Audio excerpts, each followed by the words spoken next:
What's up, y'all? Today I'm going to be giving you my honest opinion on the Ableton Move portable standalone groove box. I've spent about a month with this thing and wanted to wait to get the full experience before jumping to any conclusions.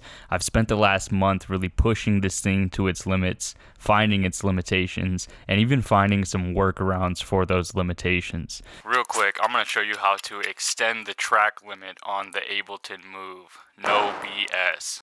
So without further ado, this is my absolutely honest review of the Ableton Move.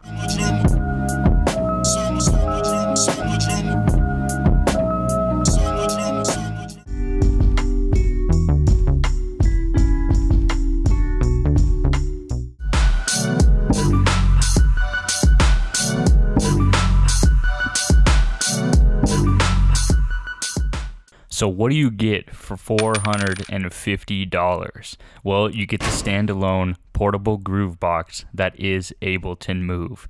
With it comes 1/8 inch in and 1/8 inch out, built-in speakers, built-in microphone, rechargeable battery, a USB port, 2 synth engines, a bunch of effects, and tons of good sounding drums and instruments already loaded into the product and ready to go out of the box.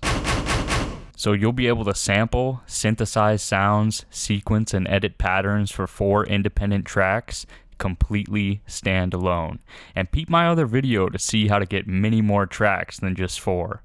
Anyway, you also get the ability to integrate with the Ableton software and other moves, blah blah blah. Nobody cares.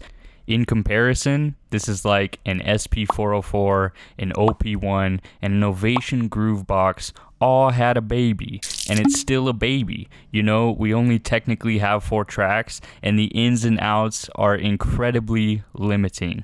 However, it comes in at the lower end of the price spectrum in this category, and the learning curve is incredibly low compared to these other machines. You know, I have an older SP404 SX, and I've read the manual probably 5 times, and I still get lost trying to use it. But the Move was intuitive. I opened the box, and I was making music literally in less than 5 minutes. And I don't think you can say that about any other device like this on the market right now. And so that's kind of why it's hard to compare these devices also, because the Ableton Move is really about moving fast and getting creative as quickly as possible. I think they have really done a great job of this, and in the respect of the Move, it's really in a class of its own. But now let's talk about limitations and what the bugs. Let's face it, you need workarounds for the Move to function properly. Prime example, tap tempo. There is no tap tempo. We have to use a workaround anywhere. And how do I truncate a sample? Where is the SD card slot? We got a whole USB port and no SD slot. And bugs? How do you get out of Control Live mode? How do you remove an effect from a track? There's limited custom preset capability, like we can only make presets for drift and drum racks. And I don't even want to talk about the lack of I/O and the speakers.